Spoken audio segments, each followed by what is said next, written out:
La question du défi alimentaire se pose sous deux formes. La première forme, la plus connue, est la forme quantitative. Il s'agit de la sous-alimentation ou sous-nutrition.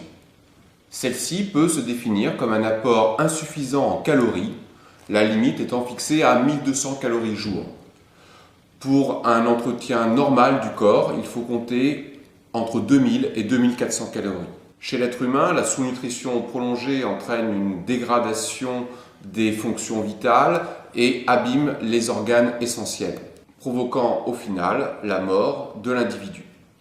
L'OMS, l'Organisation mondiale de la santé, estime que 800 millions d'individus sur Terre vivent en état de sous-nutrition chronique. Cela veut dire que quotidiennement et sur une période prolongée, ils n'ont pas assez de nourriture. Ainsi, on estime que plus de 25 millions de personnes chaque année meurent des suites d'une sous-nutrition chronique. Un point important, ne pas confondre sous-nutrition et famine. La sous-nutrition est un phénomène chronique qui s'installe sur un temps long. La famine est un phénomène court, c'est une crise alimentaire qui affecte un périmètre relativement réduit du territoire. La famine se caractérise par la mort de 5 à 20% de la population, voire plus, des suites d'un manque d'alimentation sur une période qui peut varier de quelques semaines à quelques mois. Alors, ces images terribles de la famine ne doivent pas nous faire oublier le problème majeur qu'est la sous-nutrition. Qu'est-ce qu'une famine ? La famine apparaît forcément dans un territoire où, effectivement, il y a sous-nutrition. Mais qu'est-ce qui fait que l'on passe d'une sous-nutrition à une famine ? Dans l'essentiel des cas, il s'agit d'une situation de guerre. La famine est une arme utilisée par des conquérants voulant détruire une autre population. Ainsi, les grandes famines que l'on a pu observer ces dernières années, que ce soit au Biafra en 1969, que ce soit en Éthiopie dans les années 80, que ce soit au Soudan, notamment au Darfour, dans les années 2000, correspondent à des situations très particulières. Ce sont des espaces fragiles, souffrant de sous-nutrition chronique, premier élément. Deuxième élément, ce sont des espaces plutôt ruraux, isolés d'un point de vue des infrastructures. On parle de territoires enclavés, c'est-à-dire qu'il n'y a pas de moyens de communication routiers, aériens, portuaires qui permet de relier cet espace aux espaces productifs, notamment des pays riches qui pourraient leur apporter de la nourriture.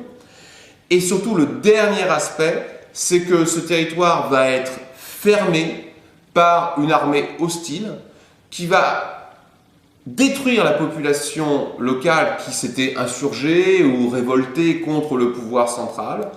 Et l'objectif est de détruire ces combattants non pas par les armes, mais par la faim.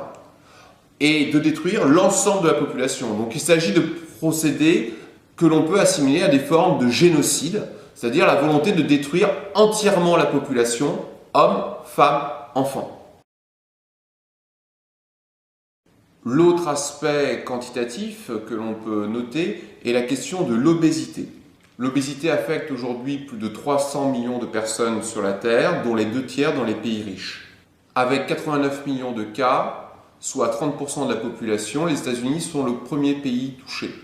Mais on voit apparaître l'obésité dans certains pays où le changement alimentaire brutal, la transition alimentaire comme on dit, pose des problèmes majeurs.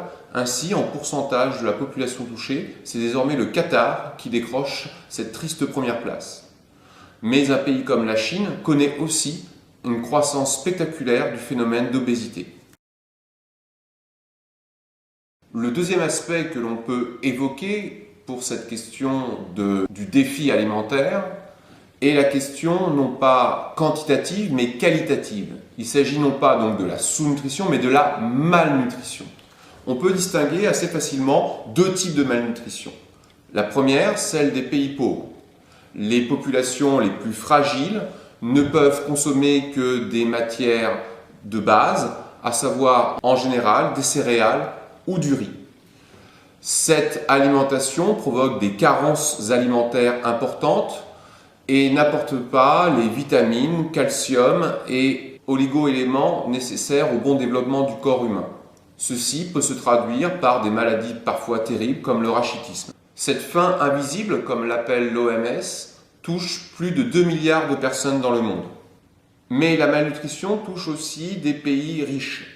Là, c'est l'inverse. Il y a excès de certains produits, notamment en sucre, en gras, ce qui, au-delà de la question de l'obésité que nous avons déjà évoquée, provoque des maladies telles que le diabète et accélère les problèmes cardiovasculaires qui sont la première cause de décès dans les pays riches.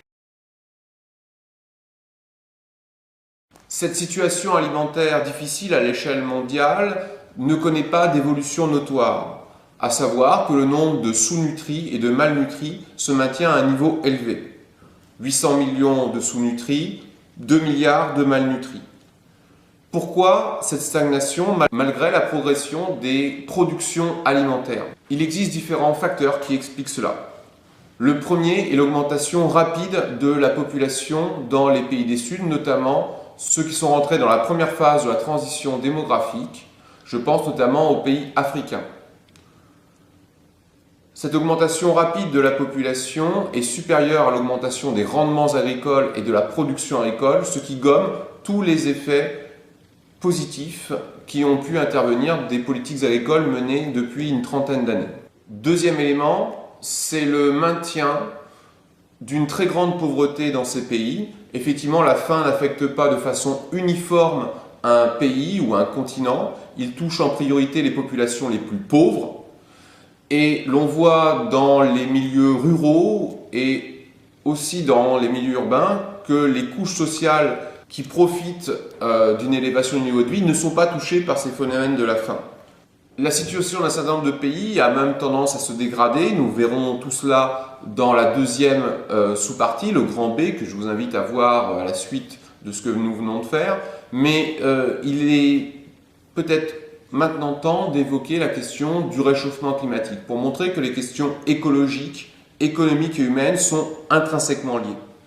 À savoir que le réchauffement climatique entraîne la fragilisation d'un certain nombre de milieux, notamment je pense à toute la bordure sahélienne qui connaît un abaissement des pluies et une hausse des températures qui contribuent à détruire l'agriculture vivrière de pays comme le Mali, le Niger ou le Tchad. La montée des eaux est extrêmement inquiétante pour un certain nombre de pays qui tirent l'essentiel de leur subsistance des grands deltas aménagés pour l'agriculture. Je pense aux deltas de grands fleuves comme le Nil ou le Brahmaputra. Effectivement, le Bangladesh, si je prends le cas du Brahmaputra, est un espace totalement aménagé pour la riziculture, ce qui permet de nourrir très largement la population bangladais. Cependant, la montée des eaux provoque une salinisation des terres qui contribue à détruire des terrains agricoles. Cette menace est aujourd'hui une réalité et demain deviendra un véritable drame. Cette question de la fertilité des terres est donc essentielle. Effectivement, un sol a des qualités propres.